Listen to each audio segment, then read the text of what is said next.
grade year.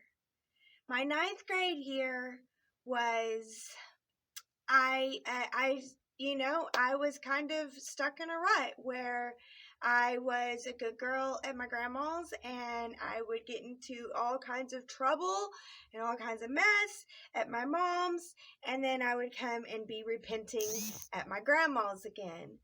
Well, my ninth grade year, I knew that, it's time to repent. And I started off the year with a very high hopes, ready to conquer ninth grade. Eighth grade was the best. So surely ninth grade's going to be even better, right? So my friend, me and her decide that we want to apply for every single club. I mean, why not? Let's do every club, and like every club was $10, but my grandparents were giving me $10 per club. We joined the math club, we joined the chess club. If we were allowed to join it, we joined it. FBLA, FHA, all of it. We joined every single club, and it was fun. We wanted to join all the clubs, and we were all in the AP classes together, and that was really fun. I was good at the math, she was good at the English, and she helped me write a poem, and my poem and her poem were the top two poems. That was really cool. So, also, my ninth grade year, I was voted class president. Not the whole class president. I was one of the people that got to go in the mornings. We would have meetings with the whole class president and everybody, the homeroom class presidents or something.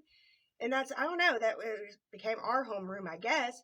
And we would have meetings and we would put up the flag every morning. We had to learn the protocol of the flag and all that stuff and put up the flag every morning. So I was really proud of myself for that. And then a new girl came. There was quite a bit of new girls, and Bologna just did not.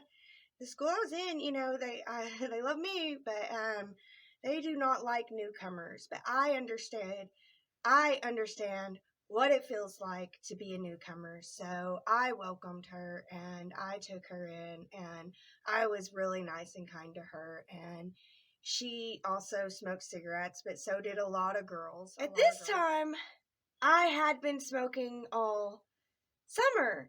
And so I was like, I guess I'll join you. Why not? And it kind of put a rift between me. It began. And this girl convinced me that it would be a lot of fun to skip school and meet up with her 20-year-old boyfriend. And I was like, yeah, that would be so much fun. But me, I'm Miss Responsible, I'm like one of the class president's people, and I was like, well, we have to plan this out. It has to be planned. And so I was like, we're going to do it on a Thursday. This is what we're going to do. I'll get off the bus. I'll meet you here.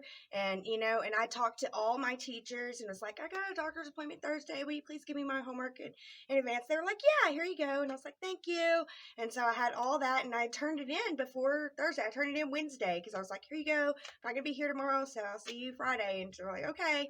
And so I meet her, and then I knew that we should have went up this road, but she wanted to go this way, and I was like, okay. And then we were in the back of people's yards, and I know how close-knit this community is, and I'm like, these people are calling the cops on us or something.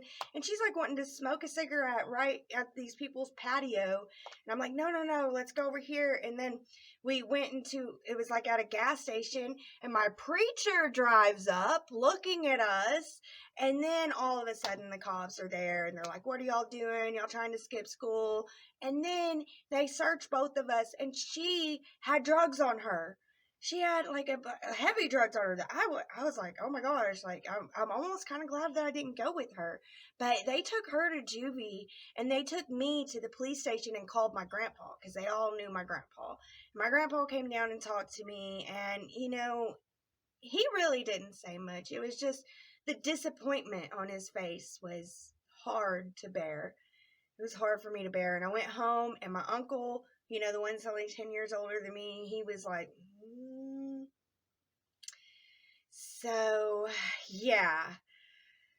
Oh goodness. And I began to be looked at as the bad girl, and I began to play the bad girl role.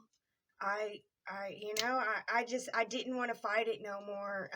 I didn't really have my friend on my side anymore. It was like, I think that you're falling out of grace. And she was right. I was. And I was having a lot of fun doing it, and also having a lot of misery doing it. So there's that.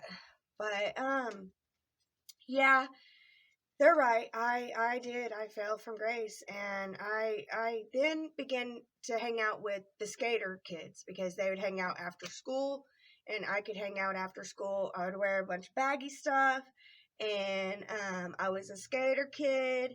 And at church, there was a lot of bad kids in the freaking teen department. Like, everybody was going in the back to either have sex or drugs. It was one or the other. And so I'm like, I won't be a part of the party. And I really didn't care much about sex. There's a couple guys that I liked, but I really did. At the same time this is going on in the teen department, they begin giving out the rings for you're dedicating yourself to God and saying that you're not going to have sex until you're married. The virginity rings.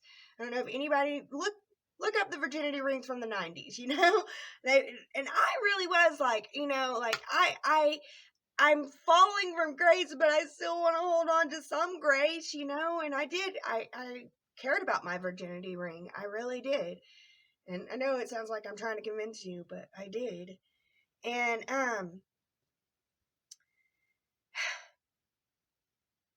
my ninth grade year, oh gosh, yeah, I was into drugs. I was into drugs and partying as much as I could. And with my grandparents, I really couldn't party much. But I was able to go to my mom's for Christmas break. And during Christmas break, she was now getting back with my brother's dad, which made me happy because I really liked him. And I could talk openly with him. Like, he smoked marijuana, and he would roll up a joint and he would just hand it to me. And I'd be like, okay, and smoke with him. And so he asked me what I wanted for Christmas and my birthday. And I told him that I wanted like an ounce, like a good amount of weed. I want a good amount of weed. And he was like, okay, bet. And he did. He got me a good amount of weed.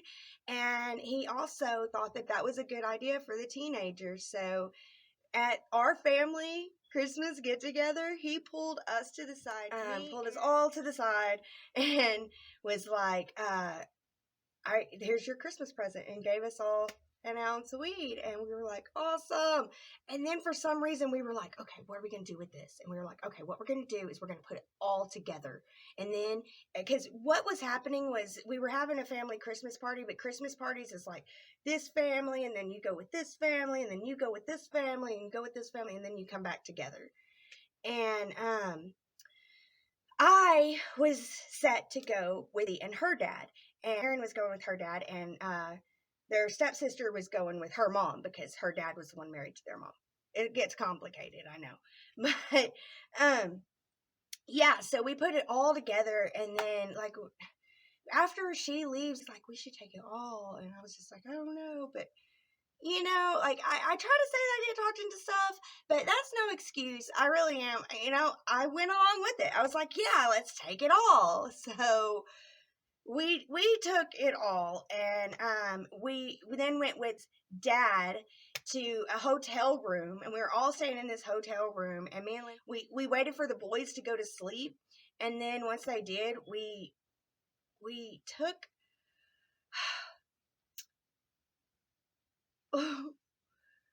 we took telephone book paper and Bible paper. And I wouldn't let her do any of the Bible paper with words. I was like, guess why we had to move to telephone book paper? She's like, fine, we'll have to do telephone book paper then. And that's what we made joints with. And we smoked them pretty much all night long in the bathroom. Like we were getting away with something. And he was like, I know that y'all have all the weed. And we were like, what? And he's like, yeah. And he's like, well, you got to share with me and I won't say nothing. And we were like, okay. And so we only left her out. And I don't know. It's rude that we did that, but we did. And it sticks out to me. I remember that, and I don't know. It was fun. Fun. Rude is fun sometimes, I guess. Oh gosh, I don't want to say that. I don't know. It is what it is, you know? I'm trying to be real here. This is really, really hard for me. From this point forward, I am self-sabotaging myself because, yes, there's still some things that happen to me that I'm innocent, but I've been baptized at this point. I'm responsible for my actions, and this is what I'm doing, and it's not good. I'm trying to be a good testimony to my cousins. I pray about them all the time. I say that I pray about them all the time. I want them to get saved, and I just let's go party. Is this what a saved person does? And yeah, I don't know. It's not good. It really isn't good, and I wish that I could have been better, but at the same time, I'm so grateful for all of my story. I really am. I'm grateful for all of it. Oh, goodness. So, another thing about my ninth grade year was my dad. Again, I wanted to go to my dad's every other weekend, and he just wasn't always there, and I just wasn't having it no more. And I was like, look, you're going to have to do something. And he was on the phone with me, and he's like, baby girl, I'm homeless. You don't want to be with me whenever I'm just living in a tent. And I'm like, Dad, it's 2 days, okay? I can go camping with my dad for 2 days. And he's like, okay. And so he came and got me. And yeah, I didn't camp with my dad. I ended up staying the night in one of his friends' house. He stayed at one of his friends' house while I was there. And my grandparents ended up buying him a trailer in the location I'm now living. And yeah, I didn't realize it, but yeah, I'm gonna go ahead and say this. I didn't realize it back then, but my dad told me later on that he was at rock bottom, and it was the first time in his life, and he said pretty much the only time in his life that he was suicidal, and I saved his life. Just the fact that I was like, I don't mind camping if I can be with my dad. It was a wake up call for him. And it brings tears to my eyes right now to think about, because that's not what I was trying to do. I didn't understand that that's what he was going through at the time. I just wanted my dad. Oh goodness. I've always been a daddy's girl. I've always loved God. I've always loved my grandpa. I've always loved my dad.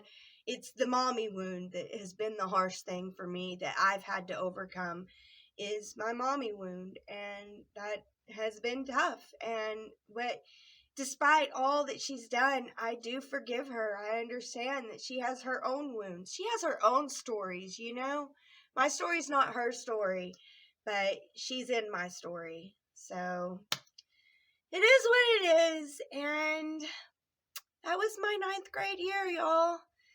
Thank you so much for listening. Yeah, all right. Thank you guys so much. Thank you so much for watching my testimony. I appreciate all of you.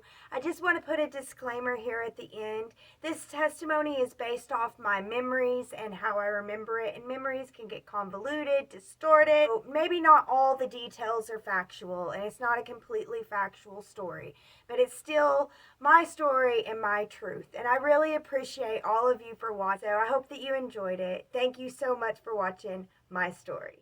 That's all she got.